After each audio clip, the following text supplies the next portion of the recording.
할렐루야. 쉬운 성경으로 신약 듣기 267일째입니다.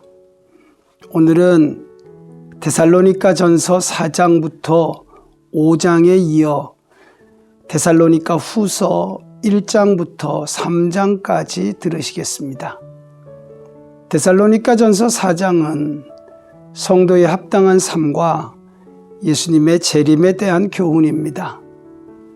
데살로니가 교회는 교통의 요지로서 그리스 문화의 중심지에 위치한 이방인 성도로 구성된 교회입니다.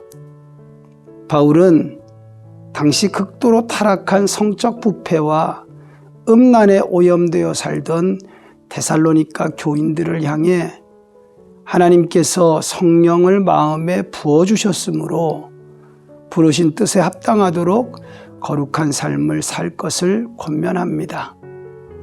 또한 예수님의 재림과 성도의 부활에 대해 교훈합니다.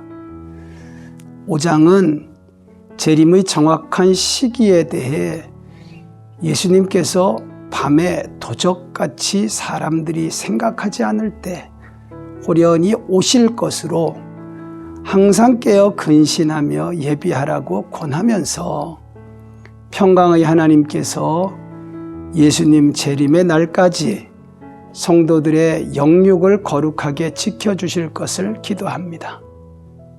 데살로니가 전서를 쓰고 2-3개월 지나지 않아 바울은 황당한 소식을 듣게 됩니다.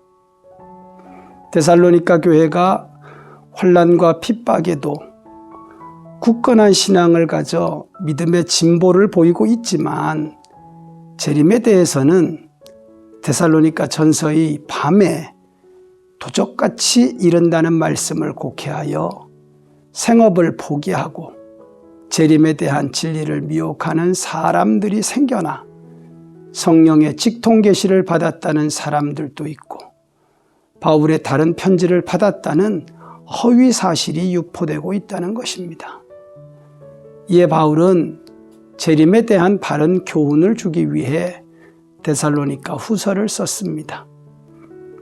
이러한 배경에서 데살로니가 후서 1장은 바울이 얼마나 데살로니가 교회를 사랑하는지를 강조합니다. 바울은 데살로니가 교회가 믿음과 사랑의 성장을 계속하고 있으며 핍박 가운데서도 인내하고 있음을 하나님께 감사드리고 성도들을 격려합니다. 2장은 예수님의 재림에 대해 미혹하는 자들을 경계하고 예수님의 재림 전에 반드시 불법의 사람, 적 그리스도가 나타나 하나님을 대적하여 스스로를 하나님처럼 숭배받으려 할 것이고 사단의 역사로 모든 능력과 표적과 거짓 기적과 불의의 속임을 동원하여 미혹할 것이므로 복음의 진리 위에 성령의 거룩하게 하심과 선한 일을 행하고 말하는 일을 지속함으로 굳게 서 있으라고 권면합니다. 3장은 바울이 데살로니가 교회에 자신을 위해 중보기도를 부탁합니다. 먼저 바울을 복음 사역과 복음 정도에 방해하는 악한 무리로부터 보호해 주실 것을 위해 기도 부탁하고 더불어 하나님께서 데살로니가 교인들을 지키시며 복음에 순종하고 하나님의 사랑과 그리스도의 인내로 이끌어 주시기를 기도합니다. 또한 데살로니가 교인들에게 일하기를 싫어하고 게으른 자들을 멀리하고 성실히 생업에 종사하며 노동의 의무를 감당하라고 권합니다. 3장 10절의 일하기 싫은 사람은 먹을 자격도 없다는 바울의 가르침은 창세기 3장 19절에 근거한 노동명령으로 문화 명령이라고도 하는데 후에 종교개혁자들의 노동관이 된 말씀이기도 합니다. 하나님은 인간이 타락한 이후 에덴 동산에서 추방하시며 노동을 명령하셨습니다.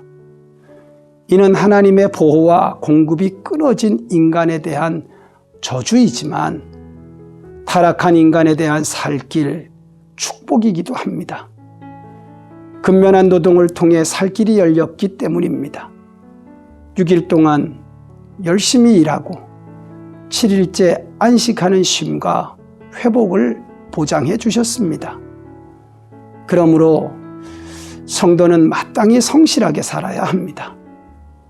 일하지 않고도 먹고 사는 게 보장되어 게으르게 사는 것은 절대로 축복이 아닙니다. 일할 수 있는 건강과 일할 수 있는 재능은 삶의 보람과 가치와 직결되는 것입니다. 그것이 하나님의 창조의 법칙입니다.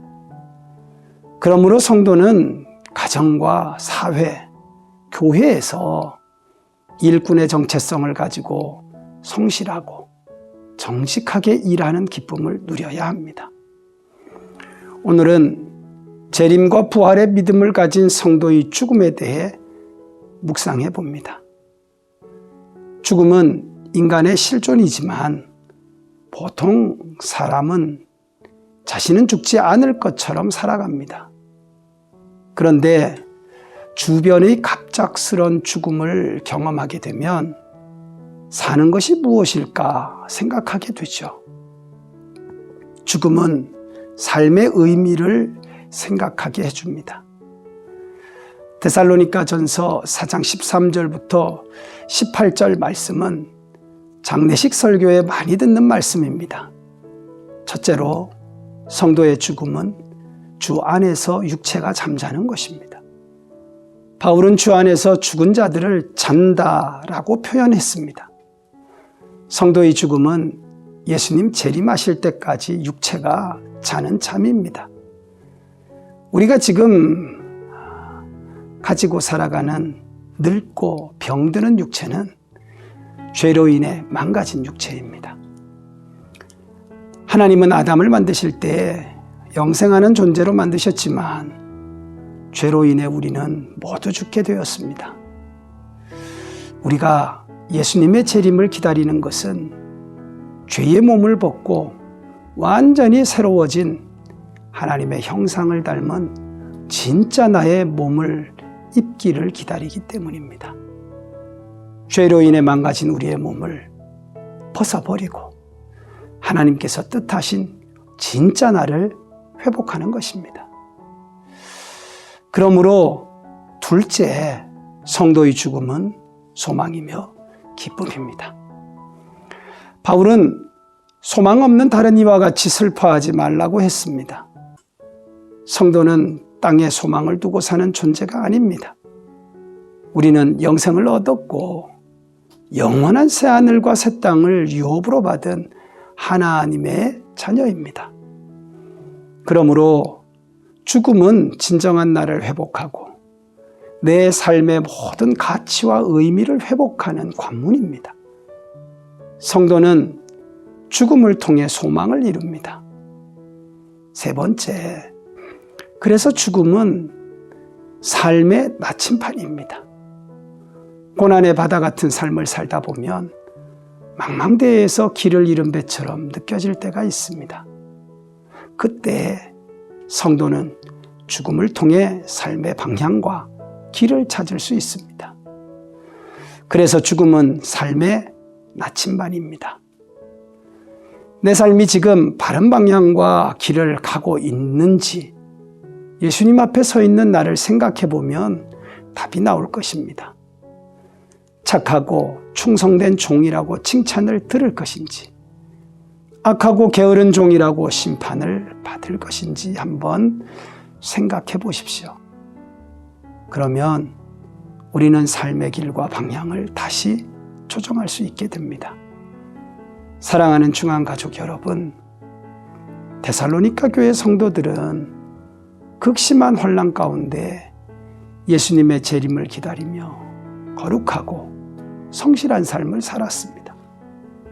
현대를 살아가는 모든 성도들은 음란과 풍요와 유혹과 왜곡된 진리 미혹 가운데 데살로니가 교인들처럼 혼돈의 삶을 살고 있습니다.